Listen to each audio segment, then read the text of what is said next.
Knox Country Podcast Edition. I've always been around great songwriters and artists my whole life. I'm Michael Knox. Welcome to my world. Hey, what's up, everybody? This is Jason Aldean, and you are listening to my boy Michael Knox on Knox Country Podcast. Welcome to the Knox Country Syndicated Radio Show podcast. I'm here with Luke Laird. I'm looking over his resume here, and I see words like Grammy, ACM, CMA, NSAI, award winner. Welcome to the show, man. Man, I also won Mr. Rebound in 8th grade at basketball camp.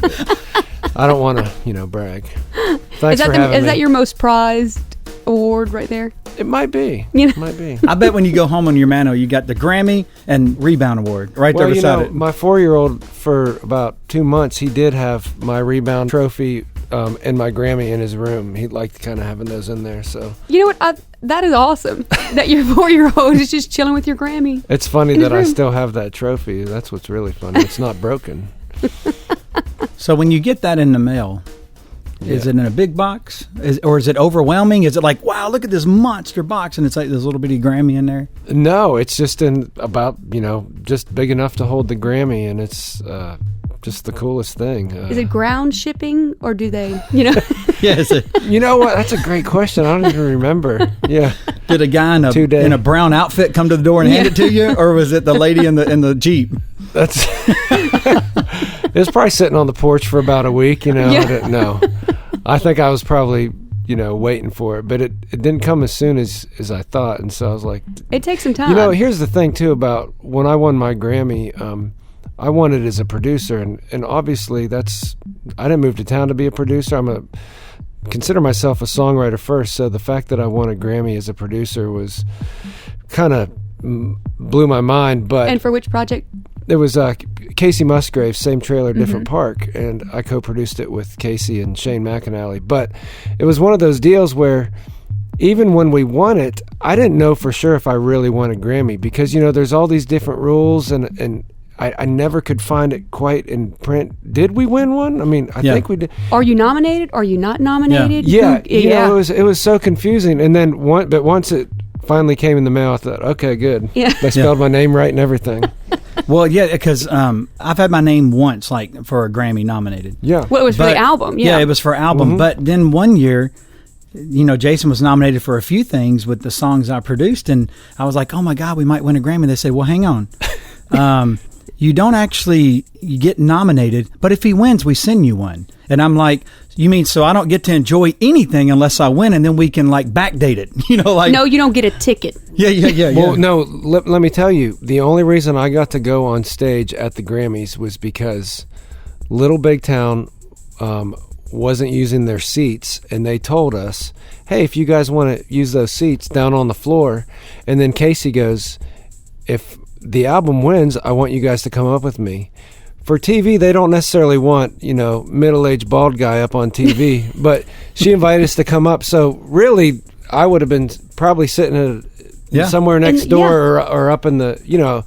So again, that was one of those, I'm like, well, I'm up here on stage. I don't even really know if I won a Grammy, but... Well, we were sitting up there next to Ice... Yes, Iced Tea and Cocoa. Yeah, Cocoa. And we were up in the second... And I told her, I said, if Jason wins this, I'm rushing the stage. It'll take me 6 minutes to get there. And then they go, Civil Wars. And we're like, were they in the category? Yeah. Oh, man, I remember I almost tripped. I almost fell right on Steven Tyler trying to get out of the aisle. He was kind of just relaxing, and I thought I looked like an idiot right now. Well, dude, that was an awesome moment. I mean, especially for me, because I've known you for a while, but I think I was even there when y'all won that year. And that's an awesome moment to see first-timers, getting up there. Just... Because the reality is who knows if I'll even ever get to go back. So we really enjoyed it, and it was a really cool moment. So you went home and go, man, this is great. Here, son, play with this. Pretty much. So what is your favorite, I know all of them are babies sometimes, but what's your favorite tune off that record? Which one off that record kind of really reflects you as a kind of a producer guy? One of the ones that I was probably most proud of, and just through the writing process to the production, was Keep It to Yourself. And I actually just listened to that record again 2 days ago. I hadn't listened to it in a long time, and I was really proud. I was proud to get to be part of something like that. Like, I hope, I know it's still kind of new, but I'll hope that I'll look back in 20 years and think, wow, this has kind of stood the test of time. But keep it to yourself for sure. I always just really liked that song and was happy to get to be a part of it. So is that a place you're wanting to go into more, as production? Because I'm looking, and you no. got several acts that you're working on. I mean, and you did some stuff on Thomas Rhett too. And was that more just off the songwriter relationship? Yeah, it was. And to be honest, it's not something I'm consciously trying to do more of, because I kind of know where my skills lie. To me, it's if one of those writing relationships, if it just turns into where we start building the track in the room and it just seems real organic to fit.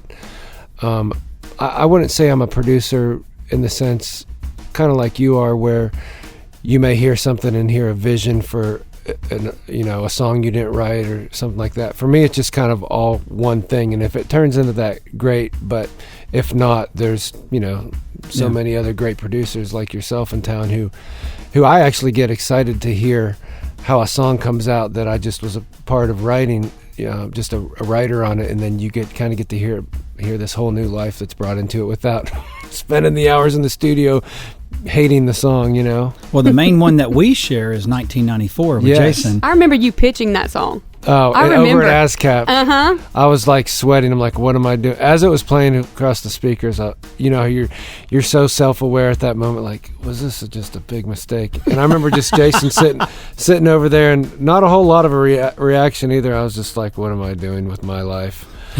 But you're like, I'm gonna try something. But then I remember Knox calling me. He goes, man, I think we're gonna have to cut that damn 1994 song. I was like, well, okay. Right when you left, Jason's like, man, I love Joe Diffie. And it was funny, but because it was personal to him. But then the groove of it and everything was really cool, and it was coming off of Dirt Road Anthem. So he had already passed that kind of odd left of center kind of song. But yeah, man, I mean, and y'all's demo was very, very programmed, very cool, very hip hop, It was. And all we had to do was just kind of organic it up as much as we could without not losing that cool factor you guys had. And I'm well aware that it's probably his worst performing song on the charts, but I had a blast. No. On the charts, there's one that beats it. But just so you know, that song now, when he sings it, it's like a number one in concert. I mean, it lights up the whole place. And I still have people say, man, I heard that song Jason sang of you. So that's, as a writer, that's like great. That's like your Bad Company moment, where years later the song that was like kind of a mid-level hit now plays like a number one. Hey, I'll take it. And you know what? Like, growing up, being in high school in the 90s, that was... Every bit of that was true as far as, Joe Diffie and all that. So you almost had to cut it. I mean, there was no way. It was just such well, such and a great moment. You're Jason's age, so you got exactly how to say it. Where he goes, "Hey, I get that. That will be a black." And the video, man, was funny as crap. Oh man, you guys did such a great. Had I known before that he was such a Tracy Lawrence fan, I probably would have tried to. It probably wouldn't have sang as well, but I thought about Tracy. Yeah, just a little different. People would have got confused with Tracy Bird and all kinds of stuff. I think it was. I think it all happened right. Is that kind of the only place where we've crossed paths so far? I think so. Yeah. Yeah. Well, maybe on this new record, we. I think one of his songs or something beat yours out for some award or something. Yeah. But thanks for bringing that up. Oh, that's no. Cool. That's probably Luke Bryan, not Luke Laird. Well, let's look at this, man, because I was reading this earlier. Just so you know, I had to study. I felt like I was in college reading this extensive bio of your Whoever put your bio accomplishments. together, I want to hire them because it makes you made me look so much better than me. And it made me look very bad. He's like, where's my bio and discography? You know what? I will say that Beth, my wife, and the people she's hired, she's on top of it. Because if it was left up to me, it would just say, no, your wife is amazing. Wrestling fan, Can I hire Beth to do my bio? Sure. I mean, I'm sure that she could help you out. Well, look at this, man. I know I'm going to read a bunch, but I don't mean to. But Undo It, Carrie Underwood, Hillbilly Bone, Blake Shelton, Trace Atkins, Baggage Claim. I love Baggage Claim, dude. Probably one of my favorite Miranda songs. Take a Back Road, Rodney Atkins. Right when you thought he was never around, this thing's like most performed song of the year or something. Yeah. And you know, a little bit stronger. Sarah Evans, same thing. Bringing that back, Love that's it. amazing. And Drink in My Hand, probably my favorite Eric Church tune. Other than Springsteen, I love that too. Well, And I'm sorry, Springsteen. but just so you know, he opens up every show with Drink in My Hand. Oh, he does? Yes, I do. Yeah. Oh, This show. Yes. Oh. This show. Yeah. you actually perform it? No, I'm just kidding. Yeah. Yeah. I stand up and nobody can see it's I radio. want to see that. It's radio. Hey guys, this is Luke Laird, and you're listening to Knox Country. Podcast.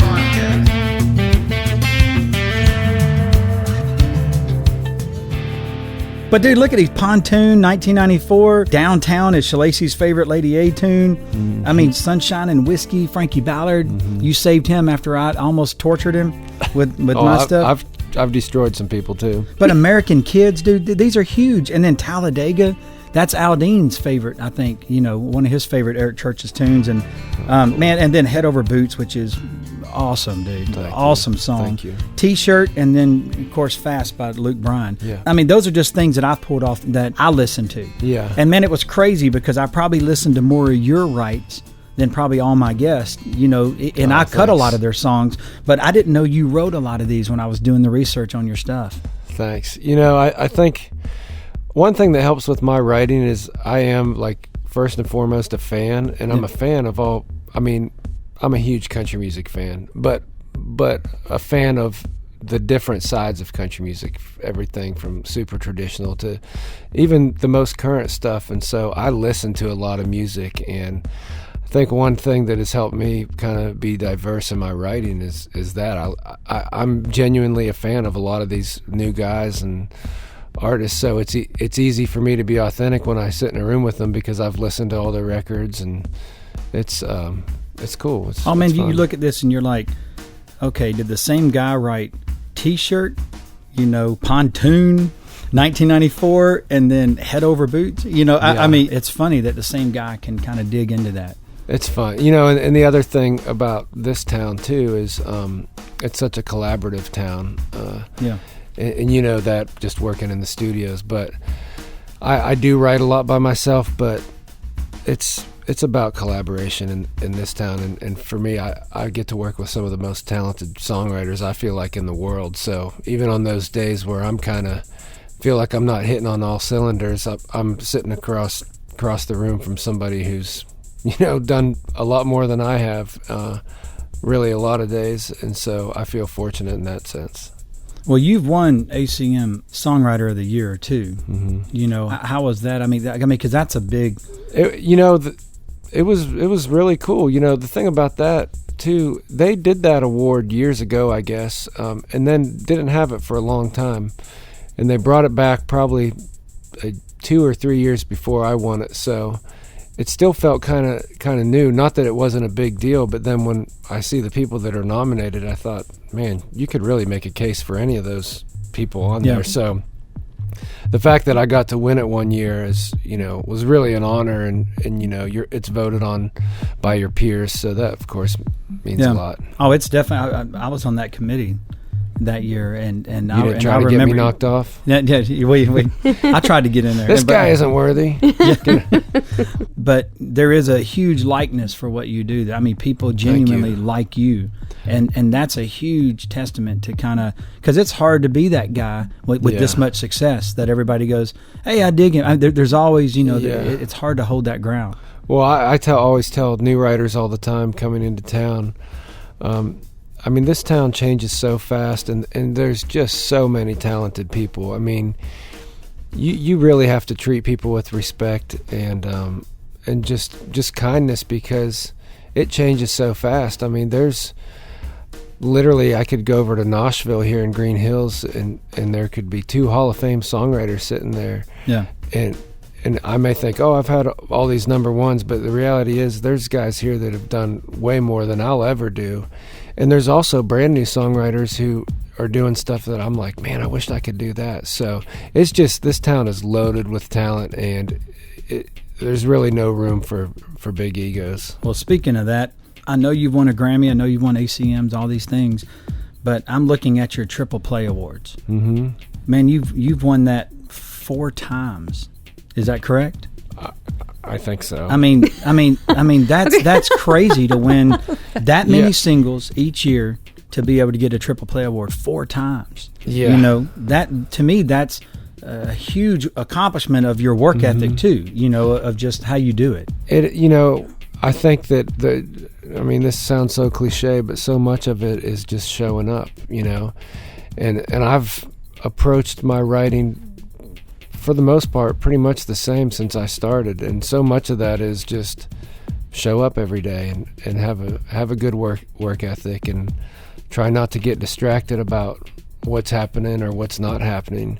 And you can't make something become a hit song. For me as a songwriter, all I have control over is writing the song that day, for the most part. I mean, really, that's how my time and energy is best spent. Go in there and try to do the best you can, then go in and do it the next day. And then, you know, if you get number ones out of it, you know, it's awesome, but we really have no control. So for something like that to happen, it is really cool, because again, I couldn't have predicted that would happen. Yeah. Your company, Creative Nation. Yes. How did that start?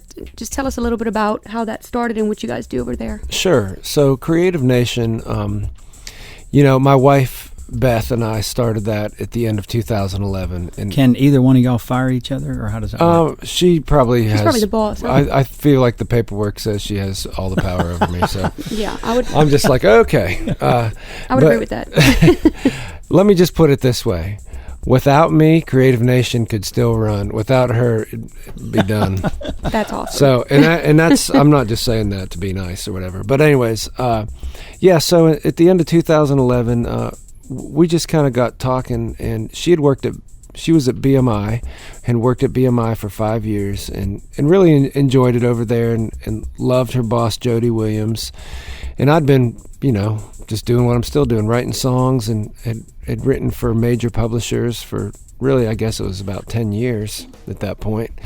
And we were just kind of both at a place in our careers where we were like, you know, what's next? And I had always loved her song sense and instinct, and it wasn't just because we were dating or married.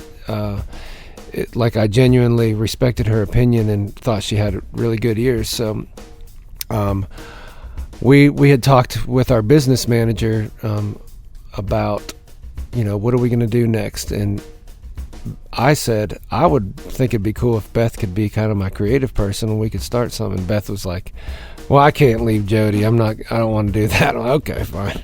You know, so basically she was saying, no, Luke, I do not want to work with you in that capacity. No, she really wasn't saying that. But then our business manager, Kella Stevenson, who's awesome, she said, why would you not do that? And then Beth really started thinking, actually, you know, that could be kind of cool. It just never even crossed her mind. But I was like, I think this will be awesome. Start our own thing. So what happened was I sold a publishing catalog, and with that money we took, honestly, a really good part of it and just invested it back into ourselves and to start a company. Just, you know, put money into renting a place. We had no writers at this point. It was me and her, and then we had one writer that we knew we really wanted to work with, and that was Barry Dean. And fortunately, he decided to come over with us, and really that's what got the company started. Just started off just, you know, publishing songs, and it's kind of evolved and turned into also a management company now, and record label. You know, the way the music business is now, things change, and you just it's like a case by case. Yeah. So some people are publishing clients, some are management clients, some are, you know, we're putting the records out. Yeah, but your career blew up after that. Mm-hmm. Like, you had success. Yeah. But something happened with that kind of I think you guys jumping off the cliff. Started having kids, huh? Well, that's true. And you know, the main thing for me with starting this company, for Beth and I both, we didn't want me to take my eye off the ball as a songwriter, because, look, I know, again, what I'm good at and what I'm not good at. And I'm only good at kind of like one or two things, maybe. On certain days, I'm not even good at that. But I'm like, I have to stick to writing songs, and if I start trying to get into just all this business stuff, that's not why I came to Nashville, and that's not really what's going to benefit our company. So Beth has really done a great job at, you know, me being able to just go in the studio and write and create, and really we have just an awesome staff of people, and again, Beth drives that. She's, really almost single-handedly found these people, and we we're very fortunate. But yes, we started having kids too. Yeah. And that'll keep you focused. But in the world of Nashville, man, what y'all did was really Oh, big risk, because typically people said, no, I'm going to sell my catalog and sign a Ford's deal. Or no, Right. I'm going to go to the safe play. Mm-hmm. But man, doing an independent at that time when the market wasn't at its best. No. Here's the thing. I always will lay out worst case scenarios. I'm like, worst thing that can happen? We lose all this money. I go, I know you're smart. You can get another job somewhere. I can probably find a publishing deal. It might not be a lot of money, and I've lived in one bedroom on Music Row before. Yeah. Now, at this point, I'm sure she was looking at me like, that does sound pretty bad. I'm thinking, hey, that's worst case. I also lost my license for a year and was riding a bicycle. So, and so once I do that, I'm like, hey, it's just money. Let's we had a few other companies approach us about, giving us the money and us kind of like being the Nashville office. But I'm like, if all these people who to me seem pretty smart are willing to bet on us, why don't we just bet on ourselves? Yeah. And that's what we did. And But dude, that's huge. yeah. And I will say we didn't have kids at that point, and look, I'm not saying we would never take money from somebody or anything like that, but at this point where we were in life, I'm like, let's just go for it and just do it and just double down. Yeah. And that's what we've done. But now you own it. Right. And that's great for your future, man. Yeah. Well, and I have to know who handles your Christmas gifts every year from your company. That person is amazing. Well, let me tell you that I don't get any gifts. Are you stealing my gifts? we need to. I get my own. We need to make this. This makes sense why I'm not getting these Aldine cuts. I'll try it. We'll work on that this year. Let me tell you, that's going to be most likely between Beth and Kacey Granda at our office. And let me tell you, there's a lot of thought that goes into that, because I've already seen some email chains going, what are we going to do for Christmas gifts this year? And this is in August. Dude, epic. This, and especially this last year with the fanny packs.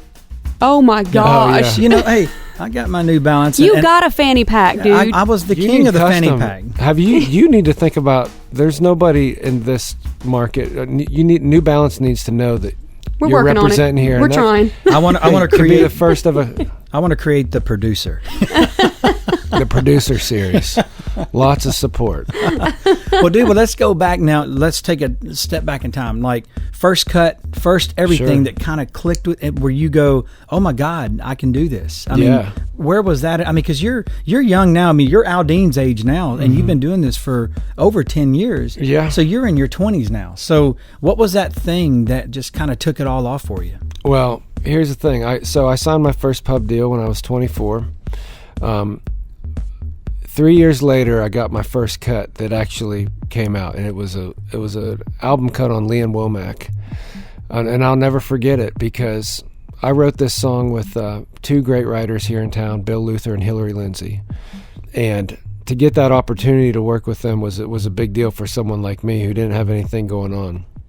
The funny thing about that song is it was a song called Painless, and we got the cut. So on the demo, Bill was singing the lead, Hillary's doing the super cool background part.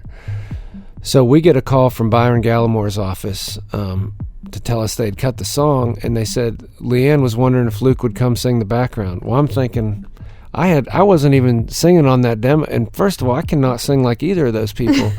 And I said, oh man, I'm really honored, but just so you know, that's not me singing on there. I'm glad you cut the song, but you probably want Bill or Hillary's. And so the girl who called from Byron's office said, okay, well, let them know and I'll call you back. Called back. They're like, no, Leanne really wants you to come in. Well, what had happened is she had a couple of my other demos, a few songs I'd written by myself, and for whatever reason, and look, I know I'm not the best singer, but she said she liked my voice. I'm like, okay, this is one of country music's greatest singers. So I drive out in my old S10 to Byron's studio At his house. just super nervous. It's my first cut, and here I'm gonna sing the one part background which, by the way, I haven't been hired since to sing backgrounds. It's when I get hired, it's for gang vocals or beatbox. So I get to this really nice studio. I still had hair. I kind of looked good back then. But anyways, I get in there. And fortunately, again, I didn't know what key it was in. I hadn't heard it. It was in the same key as the demo, thank God. So I'm kind of practicing. That's courage, dude. I'm practicing on the way out there. I get to the studio. Byron's there. Leanne's there. I go in and sing the one part I know. And I thought, when I left there, I go, oh, man, I probably really screwed this up. But they were like, good job, all that. I'm just waiting to hear the cut. I'm like, I'm sure they replaced it with Greg Barnhill or something, which I wouldn't have been offended. I was excited. So I'm living in Murfreesboro at this point. I go over to Walmart the day the album comes out, go in there, buy the CD, and her album, the album was called There's More Where That Came From. And on the back of that package, they actually listed the writers, which usually that's inside on the jacket, but it was kind of like this old school look. And so to see my name on there, I was just like, it was just such a surreal thing. And now I'm like, now I'm going to hear if I'm singing on it. And I put it in, and I kept my voice on there and everything. And it was just one of those moments. I'm calling my parents. I'm like, I can't believe this. This is just, it was, for a first cut, it was just one of the coolest moments. Mm-hmm. And then they put it out on vinyl, and she signed me a copy. And so it was a really cool, it was never a hit or anything, but that was probably the moment where I thought, wow, maybe I can do this. Yeah, but what motivation, too. Oh. For all that to happen. And you said I was with the company 3 years and had nothing going on. Yes. Who does that anymore? No one. Who lets somebody grow for 3 years anymore? It's so rare, and it's unfortunate, but those guys over there, Karen Conrad, Ron Stuvey, Chris Oglesby, they believed in me, and they stuck with me. And then I didn't have my first hit until 2 years after that. Yeah, and what was that? So Small with Carrie Underwood. And that's what's so cool, man, about your path, man, was a very long, slow one, mm-hmm. but when it hit, it was with Blue Chips. Yeah, I was very fortunate because, there's so many things to go into making a song a number one song, but obviously a lot of times your odds are better if you're with a superstar. And so for me to get the opportunity to write with Carrie before her second record, which her first album sold like 7 million, so I'm still kind of a new guy, and I got in there without having any hits, and we ended up writing 2 hits on that record. There was a great opportunity for me, and I feel very fortunate that I didn't screw it up. Yeah. Knox Country Podcast Edition. Some of you know me as a record producer for acts like Jason Aldean and Thomas Rhett. Others know me as the son of rock and roll legend Buddy Knox, Party Doll fame back in 1957. I'm Michael Knox. Welcome to my world. You're listening to Knox Country Podcast. Hey, this is Keith Urban. What's up, y'all? It's your boys here, Florida Georgia Line. Hey, this is Little Big Town. And you're listening to Knox Country. You've entered Knox Country. Welcome back to the Knox Country Podcast. Now, what is your history? Like, did you always know you wanted to do this? Or, did you come from a musical family? So I didn't come from a musical family, but I always loved music. From the time I was a kid, I started... My parents, I give a lot of the credit to them because they recognized my interest in it. Even though they didn't do music, I asked my mom, I go, why did you get me piano lessons like before I was in kindergarten? She goes, well, every Sunday after church, you'd go up front and want to start banging on the piano. I thought, well, maybe he's interested in music. So they found a high school kid who played by ear to come show me some chords, and this is before I was in school. And then in first grade, I said, I want to play guitar. And so my dad knew a secretary at the church, this woman who was kind of like an old hippie, had hair down to her knees. He's the only person he knew that played guitar. So I'd go over to her house, and she had cats up on the couch and everything, and she'd teaching me these chords, old folk songs. And from the time I learned the chords on guitar, I just started making songs up. And at the time, it wasn't necessarily like they had this great structure, but I was basically writing choruses from the time I was in elementary school till, and then once I was in high school, the reality hit, like, I visited Nashville and saw a show at the Bluebird, and I was like, that is what I want to do. Like, I could see it like that. Oh, this could actually be a potential career. Now, are your kids showing any interest? They're 4 and 2, so it's still hard. I mean, they do love music as far as they'll like to dance or whatever, but they're not. I can't tell you. You know, I don't know yet. I mean, they don't have perfect pitch or anything. When they scream, it's like, oh, you're not signing them yet. No, they got to prove something to me. No. But man, I mean, but your laid back demeanor, Yeah, you know, is a testament to your success, I believe. I mean, you can walk in a room and be laid back and pick the best out of what's going on in that room. Yeah. And to me, that's a talent all by itself, because our town is very aggressive, very competitive, very gossipy. And to walk into a room and just say, "Hey, man, let's make the best out of this." Yeah. That's what I love about you, because I've known you a long time, and everywhere you go, man, you're smiling and having a good moment. Thank you. And I'm jealous of that. Well, here's the thing too, and with my writing, you know, again, it's a lot of collaboration. I feel like so much of my success has come from not having to be the man, you know, not having to be the one. Like I do like to come in prepared with ideas and be confident in what I do, but a lot of that confidence is also knowing when to just sit back and not say anything and let the artist, you know, tell you what they want. Not like, hey, buddy, here's how you do a hit. So many times I've seen it work out well when I can just, you know, be a good listener and try to help lift that person up. And here's the thing, I am competitive, you know, but I'm also, I've done it long enough where I feel confident enough in my ability to not have to always prove it. Yeah. Now, do you prefer, when you go in for a write, do you prefer to write to tracks, or, you know, do you like piano? Do you like guitar? What do you like to do as a writer? It just depends. It really does. I a lot of times have tracks started, but a lot of times it's just a guitar, you know.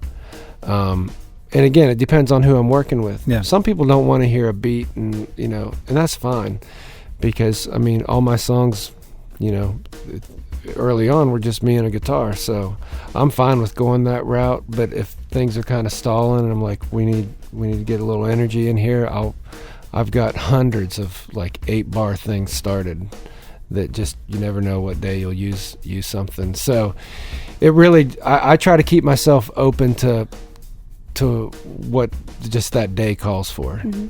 Well, let's talk about a couple of tunes then. Okay. Like Pontoon. Sure. Pontoon. I remember when they did that at the awards. I mean, it was a big song. An amazing performance too. Oh man, it was awesome. So how did that write come out? Because I know them guys. They were signed back at Warner Chappell with us back in the day, and they were trying to do a pop thing at one time. You know, they were the ABBA of country music. You know, and then they did that incredible first album. So to me, Pontoon was the thing that really elevated them to a monster place all of a sudden. Well, you know, the thing I didn't know, that was like their 16th single, and it was their first number one. I mean, I just assumed Boondocks or something like. But I wrote that with Barry Dean and Natalie Hemby, two of my best friends. And, you know, it was one of those, the crazy story about that is Natalie and I had written a song for Miranda Lambert that Miranda cut called Fine Tune, and it was an album cut. I can't remember which album it was on, but at the time, Natalie's publisher heard when we turned that demo in, heard it through the wall, and came over and said to Natalie, "What was that song?" She goes, "What? I think it was saying Pontoon." Said that to her. So she comes over, tells me and Barry this story, and we're like, gosh, we should write a song called Pontoon. It literally came from somebody mishearing Fine Tune, which is on Miranda's record. Mm-hmm. So we're like, that's just funny, like that word. I grew up where I grew up in northwestern Pennsylvania. It was a town called Conneaut Lake. So it was around a lake. I saw a lot of pontoon, but I'm like, man, we could write this for the people, because I can go there. What a fun lyric. And so literally I just started just a groove, like it just kind of had like a funny sound, just the name Pontoon. So I just started playing this chord and just doing like and we just literally, the demo was that little beat and like a telecast, like 2 Telecasters, that was it. And Natalie's amazing vocal, which helps a lot. So we write this song. We're having a blast writing it. It's just, we're cracking up. And a lot of times when you're in the room and that happens, I mean, it doesn't guarantee something's a hit, but there's something to it, because if it's making us feel like this, maybe it'll. So we start pitching that song, and we got, everybody seemed to like it, but everybody's like, it's just a little too quirky or whatever, which I understand that. Like, I get it. If I was an artist, I'm like, was that what I want to bet my career on right there? But I remember Kix Brooks liked it. Dirks for a minute had it on hold, and then all of a sudden, Beth actually pitched it to Little Big Town's management, and we heard they were kind of doing a new thing, but they really loved it, and I was like, awesome, somebody likes it. Yeah. At the time it wasn't like Kenny Chesney likes it. It's like kind of an act, that was kind of trying to find their way, and everything just kind of connected. They started working with Jay Joyce at that time. Yeah. Jay called me to come in and play guitar on the tracking session. He wanted me to play just what I did on the demo, so they had already been rehearsing. So I go in there, bring my guitar, my Mexican Telecaster, sit down, plug it in, and put the headphones on, and they're in there, and what I'm hearing through the headphones, I'm like, this is a record. Like, it was amazing because they had it all dialed in. I didn't even know what the intro was going to be or anything, and I just started playing, and I'm like, oh my gosh. I left there and I told Barry, I called my co-writers, I was like, I have never heard anything like this. It is awesome. If I said, I think if it gets a shot, it could be big. Oh, it was huge. So who came up with the main line of the song, Motorboatin'?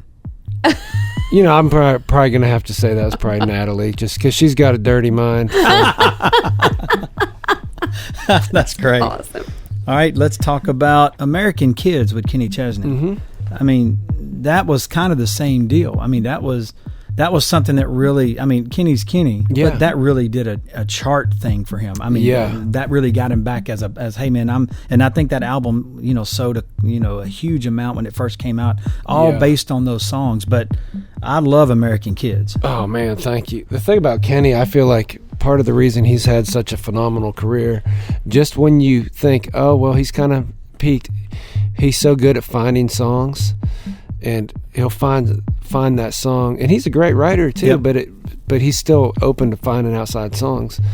So that song, I wrote it with Rodney Clausen and Shane McAnally, and we'd been working on a different song that day, and I think we all kind of knew it wasn't doing it. So we kind of switched gears. No, we didn't have that title or anything, and I just picked up a bass and just started playing that kind of that doom, doom, doom, doom, and then just build a little beat with a little stomp clap, and we liked that feel, like it was feeling good. And then we were talking about the different towns we grew up in, and I had an 1.5-hour school bus ride to school when I was growing up. Wow. So we start this first line, about the yellow school bus, and then they're telling different things. I remember going to my grandma's house in 6th grade. She lived in town, so she had cable TV, and so if I went over there, I could get MTV. Calling 1-800 dial MTV or whatever, and so. That's where the MTV on the RCA, and we just all these just little true things. Another line in that I connected with from where I grew up. My babysitter growing up was this lady who lived on a farm, and her husband was a farmer there, and they had those old bug zappers out by the barn and in the garage and everything. So that's where the blue bug zapper light came from, and just these real things. So anyways, we're writing this song, like, this sounds awesome, it feels good. The chorus, we don't have the final, like, the hook. What are we talking about here? And we're trying to rhyme kiss, baby come and give me a kiss, and what's it gonna be? Like, kids. And I'm like, okay, kids is kind of cool, but it could turn into cheese real quick. So like, and I honestly, it wasn't me. I can't remember if it was Rodney or Shane said American Kids, and I was like, I just wrote that down. I was like, man, that's just, that title just looks awesome. And so we wrote that song, and I felt very confident in that song when we finished. I thought, man, somebody's gonna love this, and it took a little bit.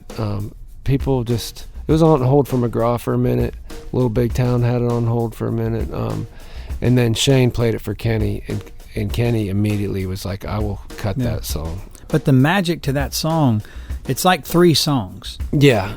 You got the verse, you got this chorus, and then you got this thing at the end of the chorus. Yeah. You know, that just goes somewhere else. Little pink house. Yeah. I mean, and that's the brilliance to that song. Right. Was that third thing you popped in there right when you think this is the chorus. Yeah. And that's what makes the difference in a song that's a hit and a song that lasts. Yeah, you know, that's a great point. But I love that little last twist that y'all put in there, because that all that stuff at the end of the course made it addicting to me. Thanks. But that's the ADD songwriting. Oh yeah, we just try everything. It's like country Bee Gees or something. Like, let's just keep writing choruses. Now, do you beatbox? I do. Yeah, I was thinking give about. Give us a little flavor. I literally started a playlist on Spotify because I have a song out right now that's a Carly Pierce song called Hide the Wine, and I'm beatboxing at the beginning of it. I didn't produce it, but Mike Busby did, but he was asking if he could use it. I was like, yeah. And so it's like, and I started thinking, you know what? I've had like 4 or 5 different songs on the radio. I didn't even think of this till yesterday that have used my beatboxing. I was like, so I started a playlist called like songs I've beatboxed to, because there's a song Blake Shelton cut called Gunna. At the beginning of that, if you listen, you'll hear the beatbox track. Hillbilly Bone. Yep. Hide the Wine. And then there's a new song that I co-wrote for Jake Owen called Down to the Honky Tonk. At the beginning of that one, it's like,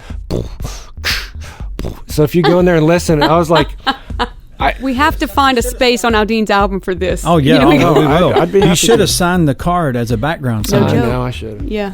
But I don't want to be too greedy. You got kids to feed. Yeah, that's true. That's a good point. I'm going to go over to Union after this. Hey guys, it's Shalacy. Check us out on the web at knoxcountry360.com or on Facebook, Instagram, and Twitter at knoxcountry360. Now, one of my favorite Miranda Lambert songs you wrote, Baggage Claim. Mm-hmm. What I love about that is the groove. Mm-hmm. I mean, there's a serious attitude. And she's probably the only female artist that probably could have pulled that off, the way it was pulled off. Sure. And so kind of tell me a little bit about that. I don't even know who you wrote that with. I wrote that with Natalie Hemby and Miranda. And Natalie and I actually started that song, I think had like a verse and kind of the chorus mapped out, but I didn't even program a beat for that. It was just on guitar, just and just that stringy thing was kind of that groove. And man, then are you playing that on the final record? No, I didn't play I mean, because that attitude is so tough. Yeah, they did. The production on that is awesome. Those guys did a great job. But yeah, we started that and took the idea to Miranda, and she loved it, and she ended up recording it. And I remember thinking, okay, she's recorded this, and probably a month had gone by, and I don't like to bug artists. Like, are you cutting my song? Are you doing, I don't ever want to be that guy where like they see you coming, like, oh gosh, he's gonna wear me out again. But I really wanted to know if it was what was happening with it. So Beth and I were at the airport, and I had her take a picture of me by the baggage claim sign, and all I did was I went like this. I like pointed at it, and I just texted that picture to Miranda. I didn't say like, "Is it still making the record?" And just to see what she would say, and she responded, "Oh, it came out awesome. I got all this information." Yeah. Like, oh, cool.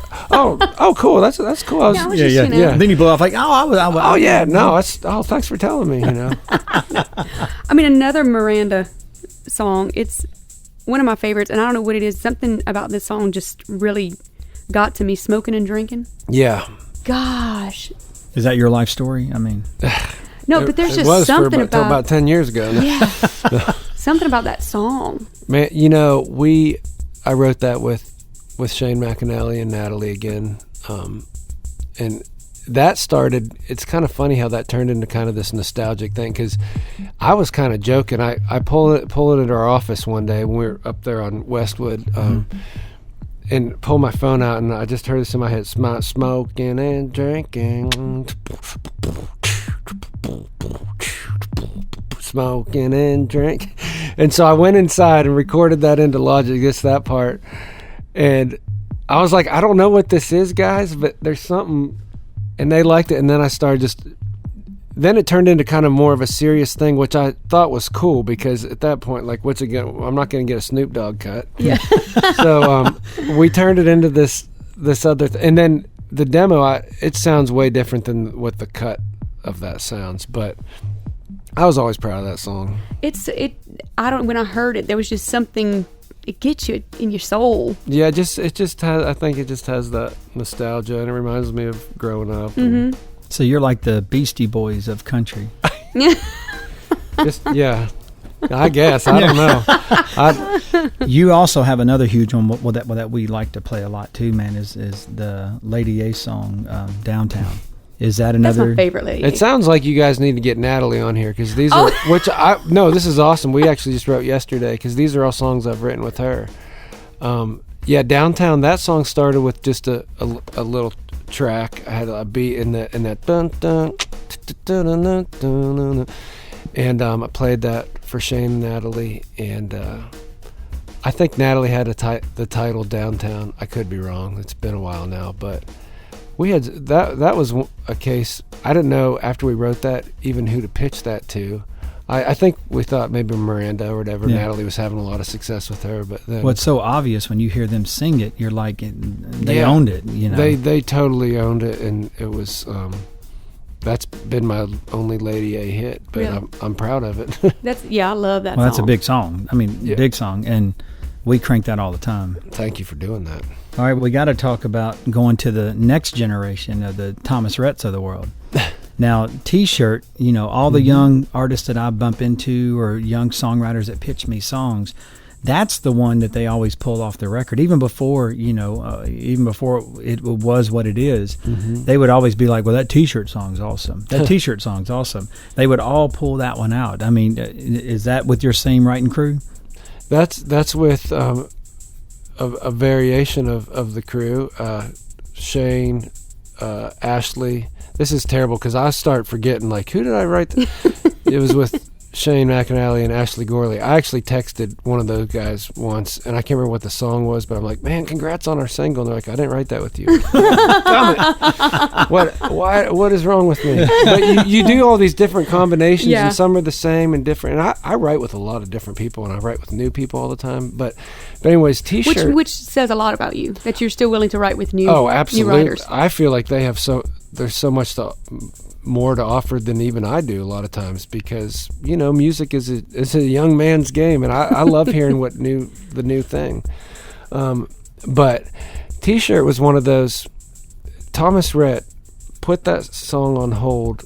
I mean, first of all, he heard it like right after his album was done, the first album, and it was too late. He goes, man, if you guys would just let me hold that, I will cut that. And that's hard. He's still a new artist, and so I think we said maybe if nobody else wants it, we'll remind you about it or whatever. But literally next record came around and he cut it. He's like, I love that song so much. He didn't get sick of it listening to the demo, and then it was a whatever single. It was late in the record. It may have been the last single, I don't know, but that song kind of had a long journey, relatively speaking. Well, I'm looking at you, and you're wearing your WF sweatshirt. WWF, baby. Is that the? That's just where my heart lies. Did you? I grew up with that. If I had the physique for it, I probably would have done that. So were you the rock generation, or were you? Honestly, I liked it before that. Because I grew up. Yeah, no, go UWF. ahead. Do you remember with like Terry Taylor? Oh, you're getting regional. Yeah, he was my man. He had a good head of hair. Yeah, Terry Taylor was my man. I grew up with Tojo Yamamoto. Oh yeah, Jackie Fargo, Ted DiBiase. Oh man, before he was the $1 Million Man. So mine was, growing up in Pennsylvania, it was pretty much like WWF. Like once Vince McMahon blew it up. Yeah. Your listeners will all want to hear about this. But honestly, like Hulk Hogan, like when he made WrestleMania 1 was like when I was in first grade, and I just was obsessed with wrestling for a good 5 or 6 years. And So when you saw Rocky 3 and Hulk Hogan's jumping on that, I was like, that was my introduction to Hulk there, because we were coming off another generation of wrestlers. Right. You know. It's, you know, the funny thing about wrestling, I don't know what it is, but I think that had that thing that made me a dreamer, you know, like when you're a kid, it's like kids are into superheroes or whatever. That's kind of what it was for me. And so I'll still always have this kind of soft spot in my heart for like 1980s professional wrestling, because it just like made something in me feel alive. Yeah. I don't know. I wanted to be Miss Elizabeth. Remember Miss Elizabeth, Macho Man's? Yes. I was like, she was so classy. Well, my generation grew up with Evel Knievel being our superhero. Yeah. You know, and Barry Dean actually in his writer room has an awesome huge poster of Evel Knievel. I got one in my man cave that he signed for me when I was 7 years old.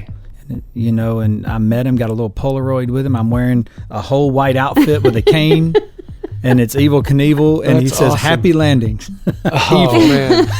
That's so cool. But that's so cool. But I grew up on all that mess too, man, and that's cool. But I got 10 years on you, and it's funny because a lot of your habits or passions are throwbacks. You hear that in your music too, which is great. Yeah, it's true. I don't think about that. I think a lot of us, you know, music people and songwriters, you always have that, like just that nostalgia or like that thing that makes you feel young. And you know, we're really blessed in what we get to do, because when you get to do this, you know, as a job, make music, it's kind of like you're always 15 in your bedroom. You know, getting to come into a studio or make up songs, and we don't have to put a suit on every day. I mean, I'm trying to ride this thing out as long as I can. Well, it's you sound like you have the right team surrounding you. I do. So if it goes south, that's going to be my own fault. It's your fault. Okay, now we know. Well, Luke Laird, thank you for being here, man. Thank you for having me. I appreciate it. I'm a huge fan of a lot of your songs, not just some, a lot of them. But I appreciate you being here. Man, thank you so much. Thank you, guys. Knox Country. Thanks for joining us on this episode of the Knox Country Podcast. Special thanks go out to co-host Miss Lacey Griffin and producer Donnie Walker. See you next time.